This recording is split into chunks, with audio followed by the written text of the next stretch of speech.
manqulat.com پڑھیے دنیا بھر کی خبریں اور معلومات دنیا کی مشہور 3 زبانوں میں، اردو، انگلش اور جرمن میگزین کے ساتھ۔ پاکستانی میڈیا کے مطابق وزیر اعظم عمران خان کی زیر صدارت قومی یکساں نصاب تعلیم پر عمل درآمد کے حوالے سے جائزہ لینے کے لیے اجلاس ہوا۔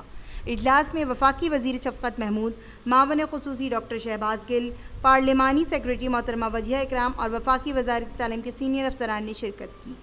وفاقی وزیر تعلیم شفقت محمود نے اجلاس کو نصابی تعلیم میں شامل سیرت النبی صلی اللہ علیہ وآلہ وسلم کی تعلیمات کے حوالے سے تفصیلی بریفنگ دی۔ انہوں نے کہا کہ اس ضمن میں تمام مکاتب فکر خصوصاً علماء کرام سے تفصیلی مشاورت کی گئی ہے، اساتذہ کی ٹریننگ اور امتحانات کے معیار پر توجہ دی گئی ہے۔ وزیر اعظم عمران خان نے کہا کہ سیرت النبی صلی اللہ علیہ وآلہ وسلم ہی ہماری نئی نسل کے لیے مشعل راہ ہے۔ نبی آخر الزماں صلی اللہ علیہ وآلہ وسلم کی سیرت کا سب سے اہم پہلو اخلاق و ادب اور حسن معاشرت ہے۔ تمام معاشرتی مسائل کا بہترین حل سیرت النبی صلی اللہ علیہ وآلہ وسلم کی تعلیمات میں موجود ہے۔ تاریخ اسلام کے ساتھ ساتھ رسول اللہ صلی اللہ علیہ وآلہ وسلم کی حیات مبارکہ سے ماخذ سنہری اصول بچوں کو پڑھائے اور سمجھائے جائیں۔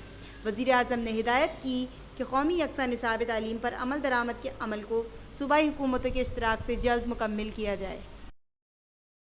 ہمارے پروگرام سوشل میڈیا پہ منقولات کے نام سے آپ دیکھ سکتے ہیں۔